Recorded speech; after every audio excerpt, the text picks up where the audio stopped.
नमस्कार दोस्तों, जय जोहार। मैं कौशल तिवारी और बिहनिया संझा में आपका स्वागत है। हिंदुत्व के हथियार को तीक्ष्ण से तीक्ष्ण और धारदार करते हुए सत्ता तक पहुंची भारतीय जनता पार्टी के लिए क्या 2024 का चुनाव बेहद ही मुश्किल हो गया है। भाजपा ने जो रथ सत्ता के लिए चलाया था, क्या उसके पहिए लड़खड़ाने लगे हैं और 2024 में थम जाएंगे? क्या इस बात की खबर आरएसएस को भी हो गई है? और शायद यही वजह है कि मोहन भागवत 2000 साल की शोषण की कहानी कहने लगे हैं तो गौ मांस खाने की वकालत तक करने लगे हैं। यही नहीं, वे चर्च और मस्जिदों में जाने की बात करने लगे हैं। उन मस्जिदों में जहां आतंक पनाह लेते हैं यह कहा जाता था, उन चर्चों में जहां से धर्मांतरण किया जाता है, इसके बाद भी यदि मोहन भागवत यह सब कह रहे हैं तो यकीन मानिए कि 2024 बेहद ही मुश्किल हो गया। इस मुश्किल होने की बड़ी वजह क्या है?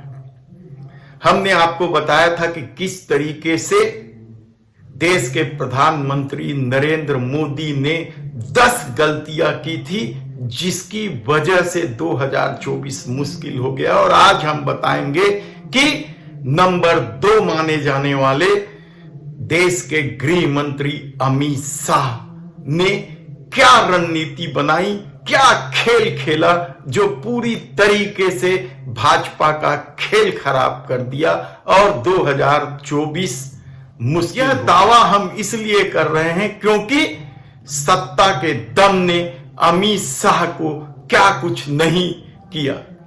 भारतीय जनता पार्टी का अपना खेल है, वह हिंदुत्व में हिंदी की चाशनी मिलाकर किस तरीके से नामकरण के आड़ पर सारा खेल खेलते रही और भारतीय जनता पार्टी जहां तक जा पहुंची थी। याद कीजिए, चाल, चेहरा, चरित्र, पार्टी विथ डिफरेंट जैसे कितने ही नारे दिए गए।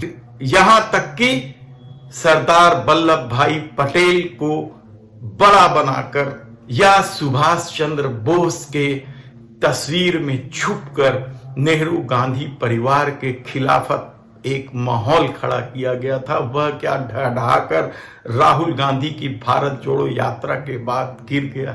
ऐसे कितने ही सवाल इन दिनों भाजपा और आरएसएस के भीतर खाने में गूंज रहा है।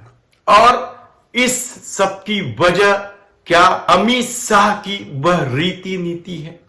यकीनन ऐसा ही कुछ हुआ, क्योंकि 2016 में जब उत्तर प्रदेश की रणनीति को अमली जामा पहनाकर अमित शाह ने उस प्रदेश में भारतीय जनता पार्टी की सत्ता में वापसी करवा दी, जहां भारतीय जनता पार्टी तीसरे नंबर की पार्टी थी। वहां मुकाबला हमेशा बसपा और सपा के बीच ही होता था। वहां सत्ता बना देने के बाद एक तरह से प्रचारित प्रसारित किया गया कि वर्तमान राजनीति के अमित शाह ही चाणक्य हैं। इसलिए शायद पार्टी ने भी उन्हें पूरी छूट दी कि विस्तारवादी नीति के चलते न केवल भाजपा की हालत खराब हुई बल्कि जो उनके पुराने मित्र थे वे दुश्मन हो गए और यहां से इंडिया गठबंधन बना। तो क्या इंडिया गठबंधन बनने की वजह केवल दोस्त को दुश्मन बना देने की नीति थी, विस्तारवादी नीति थी, या फिर सत्ता के दम पर डराने धमकाने का जो खेल हुआ वह भी बड़ी वजह थी? हम विस्तार से आपको बताने जा रहे हैं कि अमित शाह ने किस तरीके से भारतीय जनता पार्टी का खेल बिगाड़ दिया। शुरुआत कहां से करें? बंगाल से, जहां ममता बनर्जी का शासन है और ममता बनर्जी के बारे में कहा जाता था कि अटल बिहारी वाजपेयी के समय वह एनडीए का सदस्य। जब प्रधानमंत्री नरेंद्र मोदी गुजरात के मुख्यमंत्री थे तो उनकी ममता बनर्जी से अच्छी बनती थी, लेकिन इस खेल को खराब किया अमित शाह ने। उन्हें लगा कि उत्तर प्रदेश जब जीत गए तो बंगाल जीतने में क्या दिक्कत होगी, वहां भी तो मुस्लिमों की संख्या बहुत ज्यादा है और हिंदू मुस्लिम करके बंगाल जीता जा सकता है। और इस खेल में ममता बनर्जी से संबंध इस कदर बिगाड़ दिए गए कि वे इंडिया गठबंधन में शामिल हो गई। ममता बनर्जी को अपने पाले में करने के लिए क्या कुछ खेल नहीं खेला गया। यहां तक कि नालदा सारडा घोटाले के मामले को खूब बड़ा बनाया गया और टीएमसी के सांसद विधायकों को भी बड़ी संख्या में तोड़ा गया। लेकिन लाख कोशिश के बाद 2019 के चुनाव में भारतीय जनता पार्टी को वहां केवल 18 सीट मिली। कहा जा रहा है कि 18 तो दूर 4-5 सीट जीत ले तो बहुत बड़ी बात होगी। 303 सीट भारतीय जनता पार्टी ने 2019 में जीती है और यदि बंगाल में 10 सीट भी कम हो जाती है तो एक ही झटके में वह कहां पहुंच जाएगी। इसके बाद उद्धव ठाकरे को भी मुख्यमंत्री बनाने को तैयार नहीं हुए। अमित शाह के बारे में यह कहा जाता है क्योंकि महाराष्ट्र की जिम्मेदारी उन्हीं के पास थी और उद्धव ठाकरे को साधने में वे असफल हुए। अब सोचिए कि जिस उद्धव ठाकरे की अवहेलना की उसके चेले को मुख्यमंत्री बनाना पड़ा।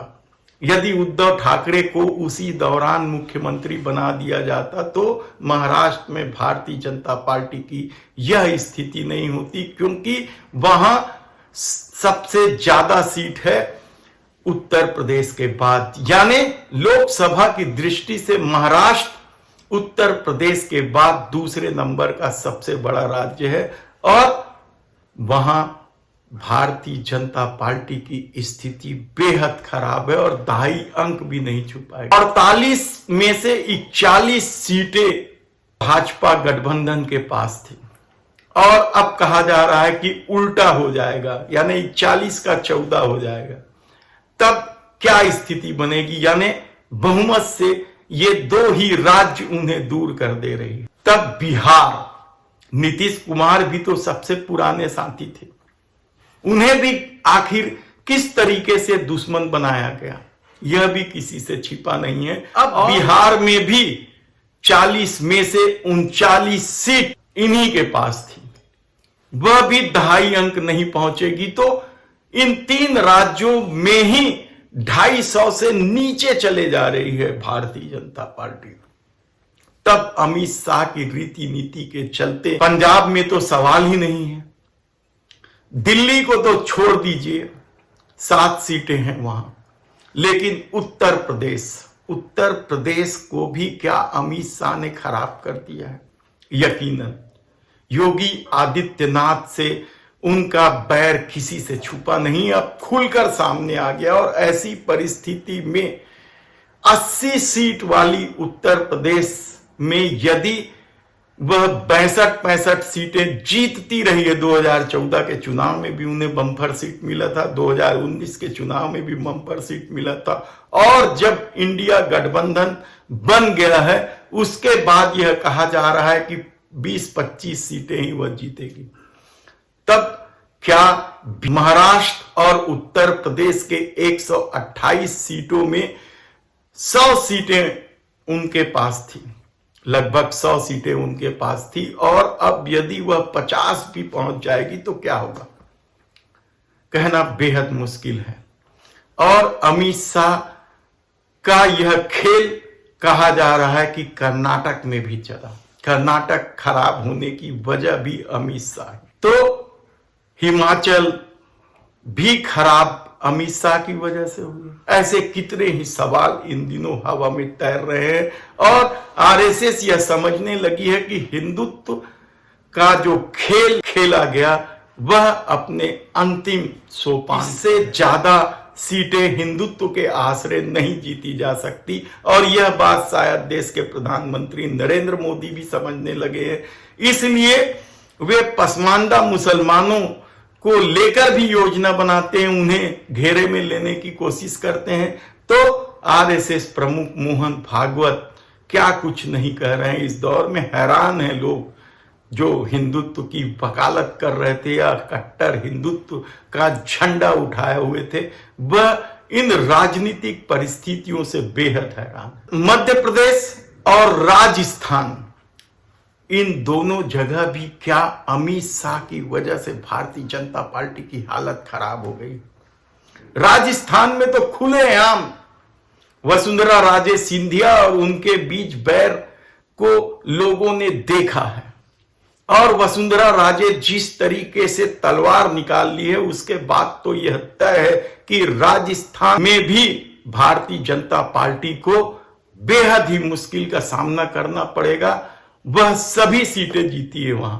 ऐसी परिस्थिति में क्या 2024 के चुनाव में सब सीट जीत पाएगी? मध्य प्रदेश में भी लगभग सभी सीटें उन्हीं के पास हैं, 29 में से 28 सीटें, और एक नए छत्र बनाने की कोशिश में अमित शाह शिवराज सिंह चौहान से इतर दूसरे लोगों को कांधा दे रहे हैं। तो क्या मध्य प्रदेश में भी स्थिति खराब हो रही है? यानी आप सोचिए कि देश के प्रधानमंत्री नरेंद्र मोदी के सबसे करीबी माने जाने वाले अमित शाह कहां गलती कर रहे हैं और किस तरीके से विस्तारवादी सोच के चलते पार्टी को 2024 में कहां खड़ा कर रहे हैं। धन्यवाद।